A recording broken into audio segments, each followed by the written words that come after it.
एक राजा के 3 पुत्र थे। राजा बड़ा विद्वान था। उसे पता था कि अब समय आ गया है। उसे अपने तीनों पुत्रों में से किसी को राज्य की बागडोर देनी होगी। राजा ने अपने प्रमुख मंत्रीगणों से इसकी चर्चा की। किसी ने कहा कि बड़े बेटे का अधिकार होता है, इसलिए आप गद्दी सबसे बड़े पुत्र को दो। राजा को बात जमी नहीं। उसने कहा कि जो योग्य होगा उसे ही राज्य देना उचित होगा। राजा को फिर एक सुझाव पसंद आया और उसने ऐसा ही करने का सोचा। अगली सुबह राजा ने अपने तीनों बेटों को बुलाया और कहा कि मैं 2 सालों की यात्रा पर जा रहा हूँ। और उसने तीनों बेटों को पुष्प के बीज दिए और कहा कि मेरे आने तक जो भी इन्हें संभाल कर रखेगा उसे ही अपना उत्तराधिकारी मैं चुनूंगा, और इस राज्य का राजा भी उसे ही बनाया जाएगा। बीज देकर राजा अपनी यात्रा पर निकल गया। पहला बेटा उन बीजों को ले गया और संभाल कर तिजोरी में रख दिए, और उस पर एक बड़ा ताला लगाकर वो सुनिश्चित हो गया कि अब ये बीज कहीं नहीं जाएंगे। जब पिताजी वापस आएंगे तब वो बीज निकाल कर उन्हें वापस दे देगा। दूसरे बेटे ने कुछ और सोचा। दूसरे ने बीज को ले जाकर बाजार में बेच दिया और पैसे ले लिए। उसने सोचा कि जब पिताजी आएंगे तब पैसे देकर बीज ले जाऊंगा और पिताजी को वापस दे दूंगा। इस तरह से वो निश्चित होकर बैठ गया।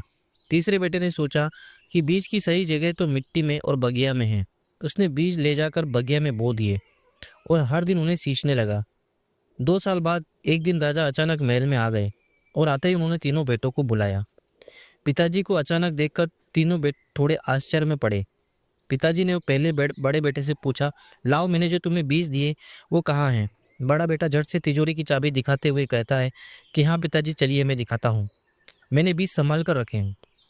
पिताजी को लेकर वो तिजोरी के पास गया और तिजोरी खोली, लेकिन तिजोरी खुलते ही उसमें जो दुर्गंध आने लगी।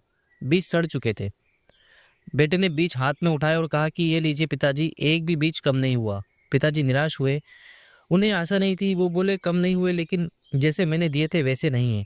इतने में दूसरा बेटा बोला, पिताजी आपने जैसे दिए थे मेरे पास बिल्कुल वैसे ही बीज है। पिताजी ने बोला, कहाँ है? बेटा बोला कि उसने वो बाजार में बेचकर पैसे ले लिए हैं, अभी पैसा देकर वापस वो बीज लेकर आता हूँ। पिताजी निराश हुए। कहा, रहने दो, बाजार वाले बीज मेरे बीज नहीं हो सकते। पिता ने तीसरे बेटे की तरफ देखा और पूछा, तुम्हारे बीज कहाँ हैं? बेटा बोला, अभी लाता हूँ। बेटा बीज की 2 से 3 बोरियां उठाकर ले आया। पिताजी ने बोला, यह क्या है? बेटा बोला कि आपने जो बीज दिए थे वो मैंने बगिया में बो दिए और उन बीजों से कई बीज उत्पन्न हो गए। पिताजी खुश हुए और जाकर बगिया में देखा। पुष्प में बगिया भरी हुई थी।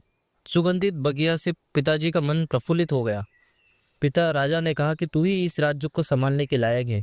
पहले बेटे ने को कहा कि तुम्हें राज्य दिया तो तुम राज्य को तिजोरी में बंद कर दोगे, जिस कारण उसका विस्तार नहीं होगा, न ही कोई नया सृजन होगा। दूसरे को कहा कि तुम्हें देने पर बहुत अधिक संभावना है कि तुम बीजों की तरह राज्य भी भेज दो।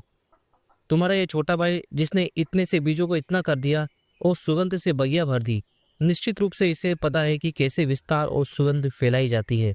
इस तरह राजा ने अपना उचित उत्तराधिकारी चुन लिया।